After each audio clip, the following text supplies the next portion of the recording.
이 시간에는 우리가 함께 은혜 받으실 하나님 말씀을 같이 보십니다. 성경 말씀은 누가복음 6장 27절에서 36절까지의 말씀을 우리가 보도록 하겠습니다. 누가복음 6장 27절부터 36절까지가 되겠습니다.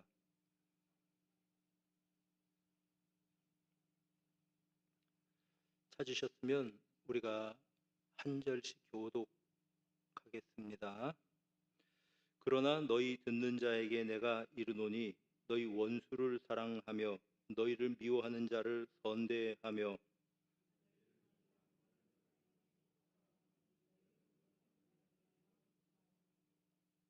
너희 입뺨을 치는 자에게 젖뺨도 돌려대며 내 겉옷을 빼앗는 자에게 속옷도 거절하지 말라.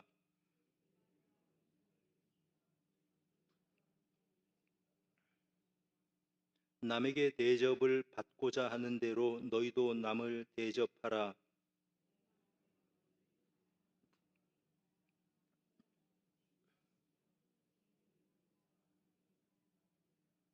너희가 만일 선대하는 자만을 선대하면 칭찬받을 것이 무엇이냐?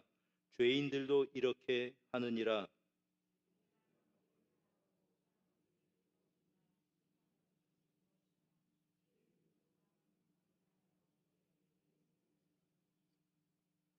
오직 너희는 원수를 사랑하고 선대하며 아무것도 바라지 말고 꾸어주라.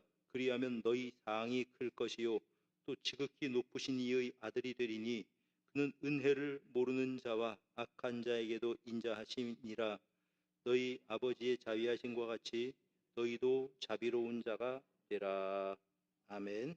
2023년도 2월 달에 있었던 사건입니다. 경기도에 있는 화성시의 어떤 아파트의 주차장이었습니다. 퇴근할 시간쯤 되어서 이제 차 두 대가 이 주차장 통로로 이렇게 지나가다가 마주치게 되었습니다.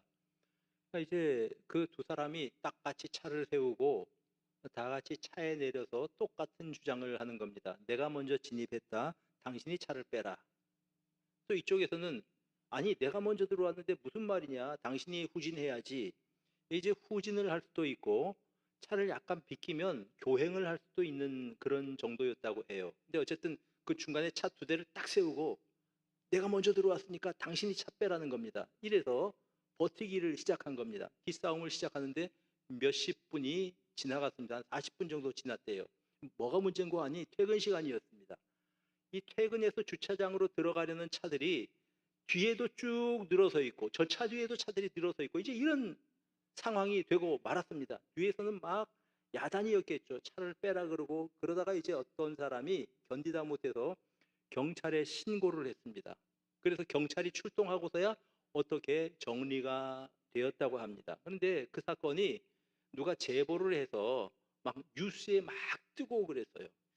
이야, 이거 이 사람들이 몇십 분 동안 시동을 켜놓고 차에서 서로 차를 비키지 않고 당신이 먼저 비켜라 이러면서 버틴 결과 그들이 얻게 된 게 무엇일까? 무엇을 얻었을까? 그냥 그 시간 동안 스트레스 받았을 것이고 또 이제 그 뒤에 있는 차들은 원망하고 저 나쁜 사람들이라고 비난을 했을 것이고 또 거기다 다 차들 시동을 켜놓았으니까 연료가 또 많이 소모가 됐을 것이고 뭐 이제 이러면서 두 사람의 이 신경전이 완전히 아파트 전체를 주차장처럼 만들어버린 이런 사건이 있었던 것입니다. 만약에 이런 경우에 예수님이라고 하시면 뭐라고 말씀을 하셨을까? 이렇게 말씀하지 않으셨을까요?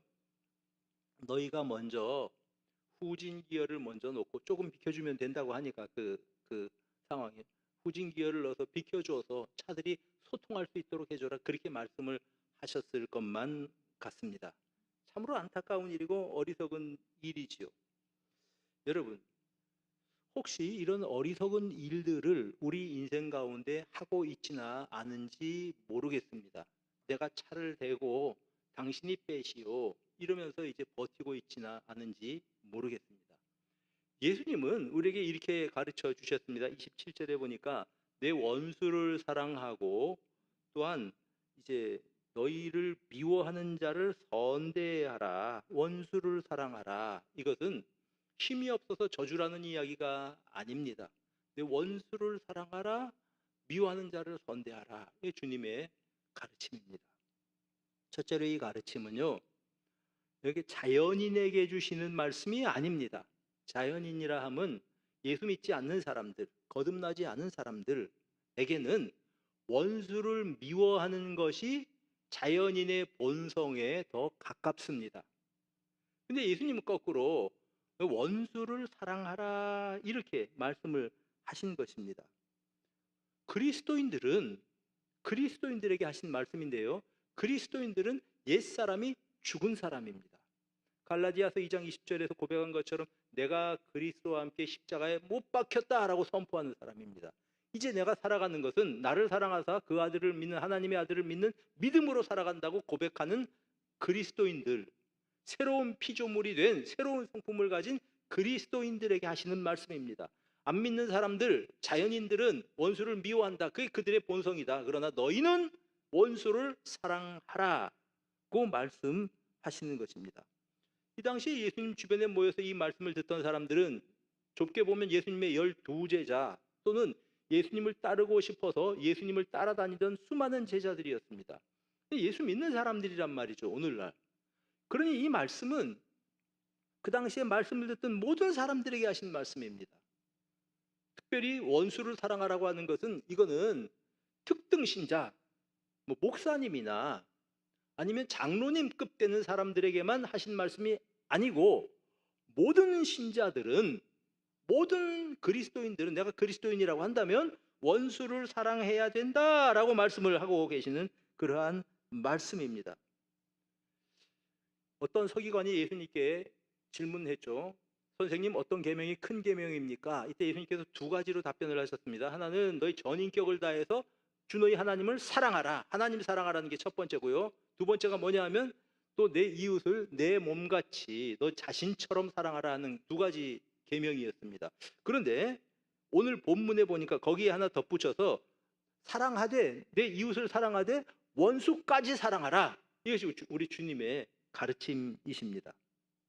두 번째로 이 말씀은 행동을 요구하는 말씀입니다. 의지적인 순종을 요청하는 말씀이라고 하는 것이죠. 자, 우리 27절에 보니까 원수 사랑하라, 미워하는 자를 선대하라. 28절 저주하는 자를 위하여 축복하라, 모욕하는 자를 위하여 기도하라. 이 모든 것들이 이제 사랑, 선대, 축복, 기도, 이 모든 것이 행동을 요구하는 말씀입니다. 원수를 사랑하는 사람은 그 원수를 위해서 축복하고 선대하라, 위해서 기도하라, 그런 말씀입니다. 여러분 잘 읽어보셔야 됩니다. 이것이 원수를 좋아하라는 말씀이 아닙니다. 아니면 원수와 좋은 관계 개선을 해서 친구로 만들어라, 그런 말씀도 아닙니다. 관계 개선은 될 수도 있고 안 될 수도 있습니다. 왜냐하면 이것은 상대적이니까. 또 원수를 좋아하라는 말씀도 아닙니다. 여러분, 좋아하고 싫어하고의 이것은 감정의 영역인데 내가 억지로 감정을 짜내서 내가 싫은데 저 사람 좋아한다, 사실은 불가능에 가깝죠.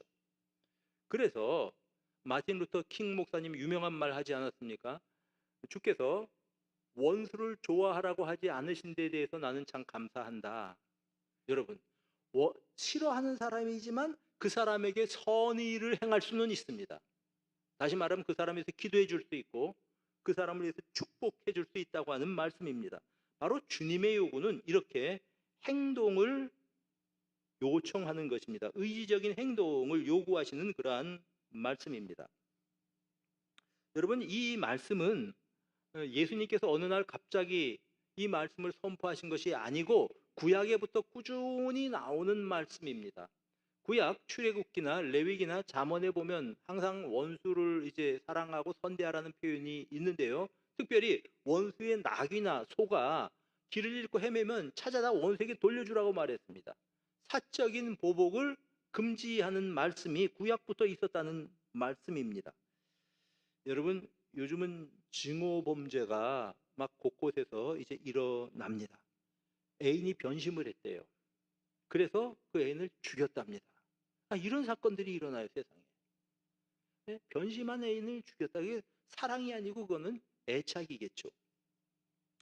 2015년의 일입니다. 미국 그 사우스 캘리포니아에 그 찰스턴 감리교회라고 하는 그런 흑인 교회가 있습니다. 그 지역에서 굉장히 큰 교회예요. 흑인 교회로서는 흑인들이 많이 사는 지역이니까.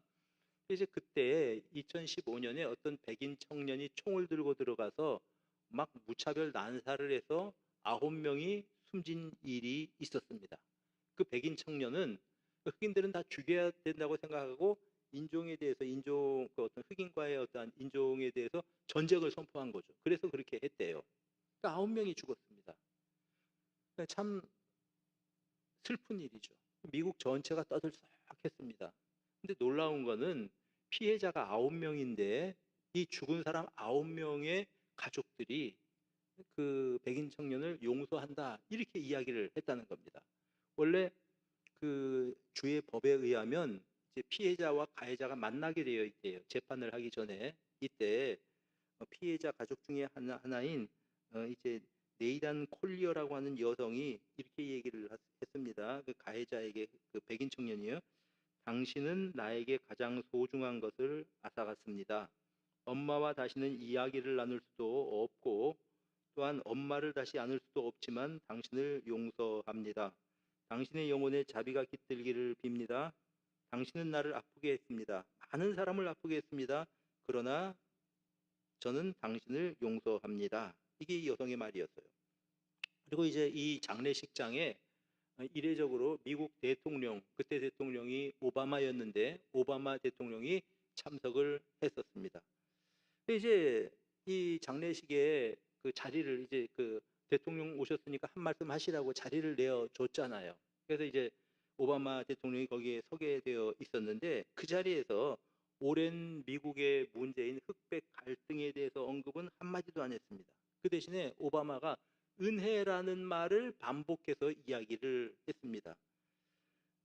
그는 이렇게 이야기를 했습니다. 증오의 눈이 먼 살인자는 팡크니 목사와 성경 공부 모임의 은혜를 보지 못했습니다. 은혜는 우리가 얻는 것이 아니라 하나님이 내려주시는 선물입니다. 은혜는 우리가 보지 못했던 것을 보게 만듭니다. 우리가 그 은혜를 찾을 수 있다면 무엇이든지 가능해집니다. 놀라우신 하나님의 은혜를 우리가 발견한다면 말입니다. 이 놀라우신 은혜가 말 그대로 Amazing Grace죠. 그래서 갑자기 강단에 서서 이렇게 이야기하다가 찬송을 부르기 시작합니다. Amazing Grace, how sweet the sound. 노래를 불러요, 대통령이. 그러니까 사람들이 다 일어서서 또 같이 따라 부릅니다. To save the wretch like me. 다 찬송을 불러요. 그리고 나서 찬송이 끝난 다음에 갑자기 오바마 대통령이 이제 그 사람들 이름을 하나하나 부릅니다. 그러면서 그 사람은 은혜를 발견했습니다. 누구누구는 은혜를 발견했습니다. 끝까지 9명 이름을 쫙 부른 다음에 마지막으로 이렇게 자신의 그 연설을 마무리합니다. 이 은혜가 그들을 하늘로 인도하옵소서. 기도문으로 맞춰요. 막 사람들이 박수를 쳤죠. 여러분 이게 가만히 보면은 장례식장이 어떻게 보면 은혜가 지배하는 예배당이 되었습니다. 이게 대통령의 어떠한 장례식에 참석한 어떠한 소감 내지는 뭐 그런 것이 아니고 연설문이 되어 버렸습니다. 이게 유명한 그러한 그 어떤 영상으로 여기저기 많이 돌아다녔습니다. 그렇구나.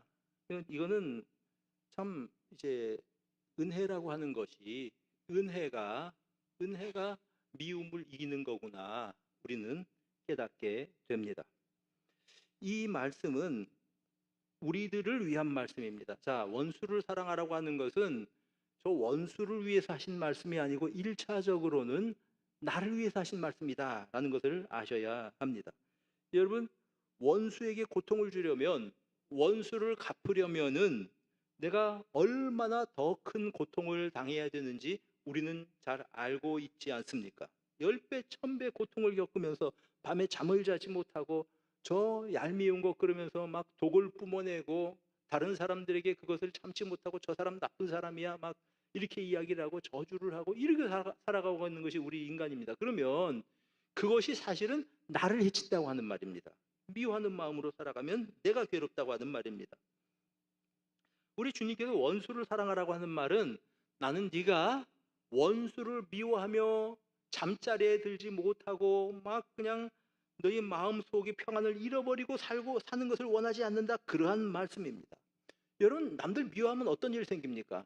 1차적으로 생기는 게요, 사람 미워하면 생기는 게 내 몸에 병이 생깁니다. 내 몸에 탈이 생겨요.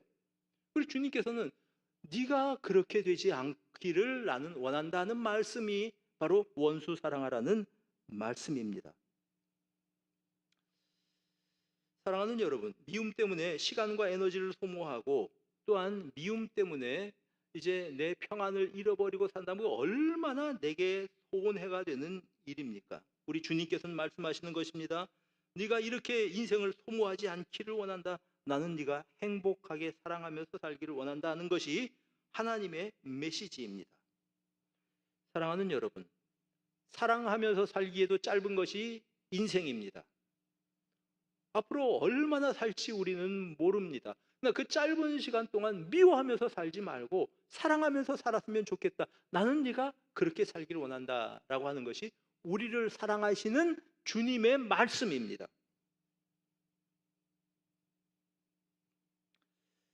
1971년 10월에 이제 윌버트 존스라고 하는 흑인이 이제 경찰에 체포가 되었습니다. 그 당시 19살이었습니다. 그 혐의는 뭐냐 하면은 총기를 가지고 어느 간호사를 위협하고 강간했다라고 하는 죄목이었습니다. 그 윌버트 존스라고 하는 그 청년은, 흑인 청년은 나는 절대 그런 일이 없다고 막 그냥 부인을 했는데, 어떻게 그냥 막 재판이 진행이 돼서 1974년에 이 사람이 한 게 맞다 이렇게 이제 판결이 내려졌어요. 그래서 형량이 뭐냐 하면 가석방 없는 종신형입니다. 보통 이렇게 종신형을 받아도, 무기징역을 받아도 열심히 그냥 뭐 감옥에서 생활 잘하면 좀 깎아주거든요, 그 형량을. 근데 이 사람 가석방 없는 종신형을 이 사람이 선고를 받고 감옥에 들어가게 되었습니다. 자, 대부분을 이제 교도소에서 보내고 있었던 그때에 미국에 이런 단체가 있습니다. 이노센트 프로젝트라고 억울하게 재판을 받은 사람들을 좀 그 사정을 듣고 그 사정을 들어주는, 풀어주는 이제 그런 단체가 있습니다. 그것이 이제 어떤 면에서 자원봉사자들의 단체죠. 자, 그런데 이 뉴올리언스 지부에서 이 사건에 대해서 주목하게 되었습니다. 과연 저 사람이 죄를 지은 게 맞나? 면밀하게 조사를 해서 다시 이제 법원에 판결을 요구했습니다. 이 재판 판결이 난 것에 대해서 다시 한번 살펴달라는 거죠. 그리고 법원에서 면밀하게 살펴본 결과가 뭐냐 하면 이 사람의 지은 죄가 아니다 이렇게 판결이 됐습니다. 그래서 이제 2017년 11월 15일 이 판결이 났는데, 그래서 그 사람이 그때 재판이 잘못되었다고 법원에서 판결해서 석방됐습니다. 45년을 그냥 19살부터 시작해서 감옥에서 있었던 것입니다. 이 사람이 풀려날 때 뭐 미국에서도 이슈가 됐죠. 이 사람 억울하게 감옥 생활한 사람이다. 그래가지고 이제 이 사람이 풀렸을 때 막 기자들이 막 모여들어서, 그 당시 풀려났을 때가 65세였거든요. 막 모여들어서 막 질문을 합니다. 이때 이런 질문을 했습니다. 당신의 결백을 믿지 않았던 사람들에게 대한 분노가 남아 있습니까? 남아 있지 않습니까? 이게 이제 기자의 질문이었죠. 뭐라고 답변을 했냐면 윌버트 존스가 나는 이미 용서했고 또 잊었습니다. 이렇게 답변을 했어요. 그러면서 계속해서 이야기를 합니다. 내가 저지르지 않은 일입니다. 그러나 나는 내 인생의 대부분을 빼앗겼습니다. 물론 나의 무죄가 입증될 거라고 하는 확신이 있었고 인내심도 있었지만 수십 년 동안을 감옥에서 지내는 것은 쉬운 일이 아니었습니다. 그렇게 말했습니다. 그러면서 그가 이렇게 결론을 냅니다. 나는 교도소에서 이제 신앙심을 키우고 억울한 과거가 아닌 미래를 보는 눈을 배웠습니다. 이제 내 인생에 쓴맛은 없습니다. 앞으로는 인생을 즐기면서 살겠습니다.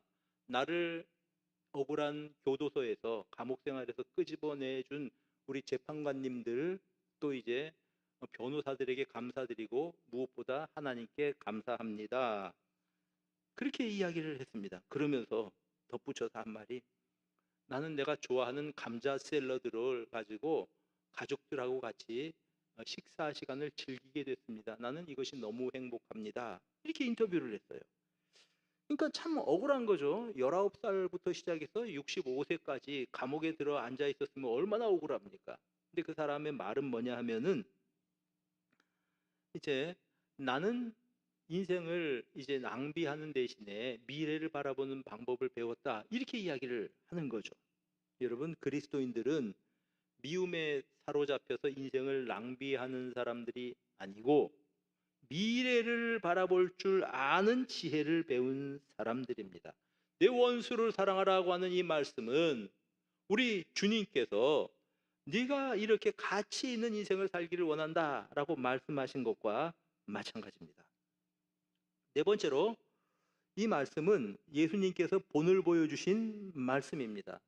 예수님 십자가에 못 박히실 때 사람들이 막 예수님을 이제 십자가에 못으로 그의 손에 못을 받고 또 이제 그를 십자가에 매달았습니다. 이때 예수님께서 그들을 보시면서 하신 말씀이, 아버지 저들을 사하여 주옵소서, 자기들이 하는 일을 알지 못하나이다. 저들 용서해 주옵소서 기도를 했습니다. 이 예수님의 기도를 그대로 배운 사람이 스데반 집사님입니다. 막 흥분한 유대인들이 돌을 들고 스데반 집사님을 막 돌로 쳐서 이제 돌에 맞아 죽게 되었는데, 그때에 스데반 집사님의 기도가 뭐냐 하면, 무릎을 꿇고 크게 부르짖어 이르되 주여 이 죄를 그들에게 돌리지 마소서. 주여 이 죄를 그들에게 돌리지 마소서. 예수님이 용서하셨고 스데반 집사님이 그 용서를 배웠고, 그러므로 우리에게 그렇게 해야 된다라고 일러주시는 것이 원수를 사랑하라는 이 말씀입니다. 구체적으로 어떻게 하란 말입니까? 28절에 보니까 저주하는 자를 위하여 축복하고 모욕하는 자를 위해서 기도하라 말씀하십니다. 여러분, 축복과 이제 기도, 우리의 말이 변해야 됩니다. 저주의 말, 지독한 미움의 말에서 축복의 말로 변하여야 되는 법입니다. 내 마음속에서 미움이 가득 찰 때는 입에서 나오는 말이 다 그냥 이제 미움의 말이 나오는 거죠. 미움의 말이 이제 내가 가지고 있는 이 미움을 딴 사람들한테도 전염시킵니다. 막 저 사람 뭐 누가 나쁜 사람이야, 미운 사람이야 막 욕하면 듣는 사람이 그 대상에 대해서 미움을 가지게 돼요. 나만 병드는 게 아니라 나하고 가까이 있는 사람을 병들게 하는 거예요, 말이. 그래서 말이 바뀌어야 합니다. 28절에 뭐라고 말씀을 하셨냐 하면은 축복하고 기도하라 이렇게 말씀을 했습니다. 29절에 보면은 이렇게 말씀을 합니다. 너희 입뺨을 치는 자에게 젖뺨도 돌려대라. 여러분, 이 뺨을 때릴 때 젖뺨을 돌려대라는 말은 뭐냐 하면, 이 사람이 뺨을 딱 때리니까 또 반대편으로 때릴 수 있도록 이렇게 하라는 얘기가 아니고, 그 당시 제일 큰 모욕은 손등으로 사람의 뺨을 때리는 게 모욕입니다. 큰 모욕이에요. 그러면 뺨을 딱 때렸단 말이에요. 그러면 이 사람이 반대로 이 손등으로 거꾸로 이제 이렇게 손등으로 때리면 이 뺨도 때리고 이 뺨도 맞게 되는 거죠. 그게 이제 가장 큰 모욕이거든요. 바로 그 상황을 설명하시는 것입니다. 이렇게 이런 모욕이라도 감수하라 이러한 뜻입니다. 원래 그 고대에는 동회보복법 이런 법이 있었습니다. 뭐냐 하면은 이는 이로, 이는 이로, 눈은 눈으로 이런 겁니다. 어떤 사람이 나에게 피해를 입혔으면은 그냥 이는 이로, 내가 당한 만큼 상대에게 갚아 주어라고 하는 것이 당시의 어떤 그 보복에 대한 법이었습니다. 그런데 유대인 랍비들은 그 보복의 법을 좀 더 승화해서 이렇게 가르쳤습니다. 뭐냐 하면은 이는 이로, 눈은 눈으로 하는 것은 이렇게 해석을 해야 된다. 다시 말하면 직접 복수하는 것이 아니라 피해 입은 사람들에게 대해서 적절한 보상을 주도록 해야 된다, 이렇게 가르쳤습니다. 그러니까 어떤 사람이 내게 피해를 입혔으면 그 사람은 가서 똑같이 때려주라는 얘기가 아니고 그만큼 재물로, 금전으로 그 피해를 보상하도록 만든 것이 유대인들의 보상법이었습니다. 그런데 예수님은 랍비들의 보상법에서 한 걸음 더 나아가서 뭐라고 말씀을 하신 건가 하면은, 이제 그 어떤 법적인 공방이나 계산마저 뛰어넘고 조건 없이 먼저 용서해주고 품으라라고 일러주신 것입니다. 이 말씀은 어떤 부당한 일을 당했을 때 항의를 하지 말라는 뜻이 아닙니다.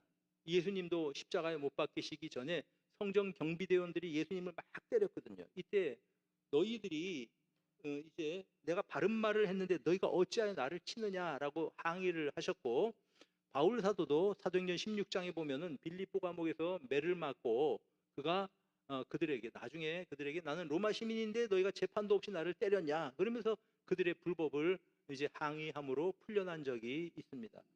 그런데 예수님께서 말씀하시는 것은 내가 이 억울한 일들을 당할 때 내가 이제 항의할 수 있고 이야기할 수 있지만 그것이 보복의 차원에서, 미움의 차원에서 그런 말을 하면 안 된다라는 그러한 말씀입니다. 그냥 한 대 맞으면 두 대 때리고 세 대 때리는 것이 사람들의 그 본성인데, 그렇게 하지 말고 너희들은 복수심으로 그런 일을 하지 말고 보복의 악순환을 끊어버려라 라고 우리 주님께서는 일러 주신 것입니다. 여러분, 보복하지 않는 이유는 상대의 죄가 가벼워서 그런 거 아닙니다. 저 사람이 나한테 피해를 입혔어요. 저 사람이 나를 뭐 어떤 명예를 훼손을 시키거나 아니면 뭐 물질적으로 손해를 끼쳤을 때 그것이 상대의 죄가 아무것도 아니기 때문에 내가 용서한다, 이 차원이 아닙니다. 이 모든 보복을 하나님의 손에 이첩시키는 것입니다. 전능하신 하나님의 재판 앞에 그걸 이첩시켜 버리는 겁니다. 하나님께서 판결해 주시기를 바랍니다, 이런 뜻입니다. 내가 스스로 알아서 내 손해본 거 다 복수하고 내가 그냥 안갚음하고 그러면 하나님께서 하실 일이 없어요. 근데 나는 그것을 하나님의 손에 맡겨드립니다. 이 사건을 하나님 재판장이 이첩, 이것이 바로 용서해야 되는 이유라고 말할 수가 있는 것입니다. 자, 계속해서 이제 내 겉옷을 빼앗는 자에게 속옷도 거절하지 말아라. 그 당시에는 겉옷이 이불입니다. 밤이 되면은 낮에는 그냥 겉옷 입고 다니는 거고, 여러분 영화 같은 데 보면 유대인들 옷 알잖아요. 우리 같은 옷이 아니고 축 늘어진 천으로 된 그런 옷이 있잖아요. 이게 이제 밤이 되면 그게 옷입니다. 그 이불이에요, 이불. 그걸 덮고 자야 됩니다. 그래서 어떤 사람이 이 옷을 담보로 해서 돈을 빌려갔을 때는 밤이 될 땐 돌려주라고 했거든요. 그 사람이 이불이기 때문입니다. 근데 겉옷을 달라 그래요. 그러면 이제 속옷도 거절하지 말아라. 속옷까지 주라고 이렇게 말씀을 하십니다. 그리고 구하는 자에게 주고 내 것을 가져가는 자에겐 다시 달라고 하지 말아라. 그러면서 우리 주님께서 유명한 말씀, 유명한 원칙을 말씀하십니다. 31절에 남에게 대접을 받고자 하는 대로 너희도 남을 대접하라. 우리가 흔히 황금률이라고 말하죠. 골든룰이라고 말하는데, 네가 대접받고 싶은 대로 남에게 대접하라, 이 말씀을 그렇게 우리는 부릅니다. 이 법칙이 그대로 이루어지는 것이 바로 하늘나라가 될 것입니다. 어느 누구도 부당한 대우를 받고 싶지 않습니다. 어느 누구도 미움받고 싶어 하지 않습니다. 어느 누구도 왕따가 되고 싶어 하는 사람은 없습니다. 만약 너희가 그렇다면 남들을 그렇게 대해서는 안 된다고 하는 말입니다. 너희 미움받고 싶지 않거든 남을 미워해서는 안 된다는 말씀입니다. 또한 왕따가 되고 싶지 않으면 너희가 남을 따돌려서 뒤에서 수군거리면서 그 사람을 고립시켜서는 안 된다고 말씀하시고 있는 것입니다. 어느 누구도 저주받고 욕설 듣고 싶은 사람은 없습니다. 그러면 당신도 남들에게 그렇게 하면 안 된다는 것이 주님의 말씀입니다. 계속해서 주님 말씀하십니다. 그렇게 해야 될 이유가 32절, 너희를 사랑하는 자만 사랑하면 칭찬받을 것이 무엇이냐? 죄인들도 사랑하는 자를 사랑한다. 죄인들도 그 정도는 한다는 겁니다. 너희가 선대하는 자만 선대한다면 칭찬받을 것이 무엇이냐? 죄인들도 그렇게 한다는 것입니다. 너희가 받기를 바라고 사람들에게 구워주면 칭찬받을 것이 무엇이냐? 죄인들도 그만큼 한다라는 말씀입니다. 사랑하는 사람만 사랑하는 것은 죄인들도 그 정도는 한다는 거예요. 반드시 받을 줄 알면 서로 구워주는 것은 죄인들도 그 정도는 한다는 겁니다. 만약 우리가 그 정도 수준에서 살아간다고 한다면 내가 예수를 믿는다고 말하고 성경책 끼고 교회에 출입할 이유가 어디에 있냐는 겁니다. 그거는 교회 안 다니는 사람도 다 그 정도는 해요. 그러나 너희는 원수를 사랑하고 오직 너희는 원수를 사랑하고 35절에 너희들은 원수를 사랑하고 선대하고 바라지 말고 구워주어라 이렇게 말씀을 하십니다. 왜냐하면 그렇게 될 때 지극히 높으신 이의 아들이 될 것이고 이제 그는 은혜를 모르는 자와 악한 자에게도 인자하다.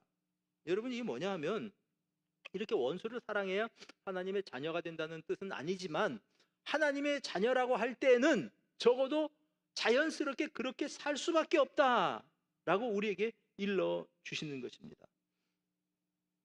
그럴 때 35절에 보니까 너희의 상이 클 것이다 이렇게 약속을 하십니다. 자, 여러분 여기서 한 가지 더 생각을 해봅니다. 우리가 왜 원수를 사랑해야 되는가 그 이유 한 가지 좀 더 심층을 살펴보아야 될 필요가 있습니다. 그게 뭐냐 하면 우리는 하나님의 자녀입니다. 근데 우리가 하나님의 원수였다고 하는 사실을 여러분 알고 계십니까? 로마서 5장 10절은 우리에게 이렇게 일러주십니다. 곧 우리가 원수 되었을 때에 자 우리들이 하나님의 원수였답니다. 너희가 원수 되었을 때에 그 아들의 죽으심으로 말미암아 하나님과 화목하게 되셨다고 말씀하십니다. 우리는 하나님의 원수였대요. 예수 믿기 전에. 너희들이야말로 하나님의 원수였다. 이게 성경의 말씀입니다. 그런데 그 아들이 죽으셔서 하나님과 우리 사이를 화목하게 만드셨다고 말씀하고 있습니다.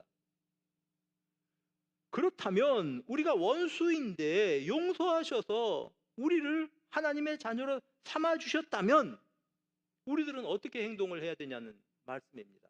마치 차를 대놓고 나 차 못 빼겠다 당신이 차 빼라고 주장하던 그런 사람들 사실 원수지간이 돼버리는 거죠.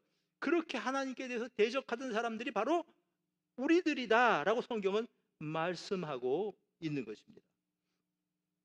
그런데 하나님의 사랑이 우리의 죄를 용서하시고 하나님의 이 모든 진노를 십자가 위에 쏟아 부으셔서 우리가 하나님의 자녀가 되었다고 하는 것입니다. 이렇게 화목하게 된 사람이라고 한다면 어떻게 우리가 살아야 되겠습니까? 우리는 화를 내기 전에 내 안에 계신 주님께 한번 여쭈어 보아야 할 것입니다. 인간의 의지만으로는 불가능한 일이지만 그러나 이때 우리가 성령의 도우심을 힘입어야 하는 것입니다. 그리고 우리를 사랑하셔서 하나님의 자녀로 삼아주신 그 하나님의 사랑에 대해서 다시 한번 우리는 생각하여 보아야 합니다. 여러분 로마서 5장 5절은 우리에게 이렇게 말씀해 주십니다. 소망이 우리를 부끄럽게 하지 아니함은 우리에게 주신 성령으로 말미암아 하나님의 사랑이 우리에게 부은 바 됨이니 이렇게 되어 있습니다. 성령으로 말미암아 하나님의 사랑이 우리에게 부은 바 되었습니다. 여러분 그 사랑을 받으셨습니까? 여러분 내가 원수이지만 하나님께서 원수 같은 우리를 사랑하셔서 자녀 삼아 주셨다고 고백하고 살아가십니까? 그렇다면 우리도 원수를 사랑해야 할 것입니다. 그 하나님의 사랑이 내 마음속에 있기 때문에 그 뜨거운 사랑 때문에 미움을 녹이고 원수를 사랑할 수 있다면 내 힘이나 내 의지가 아니라 그 하나님의 사랑과 은혜 때문에 내가 이런 미움을 극복할 수 있다고 한다면 원수를 사랑하는 것이 마땅히 신자들이 해야 할 일일 것입니다. 사랑하는 여러분, 이렇게 하나님의 자녀답게 살아가는 여러분 모두가 되시기를 축복합니다. 그래서 우리를 통해서 이 세상이 아름답게 변화될 수 있는 그런 놀라운 은총을 우리에게서부터 시작할 수 있는 우리 모든 성도들이 되시기를 축복합니다.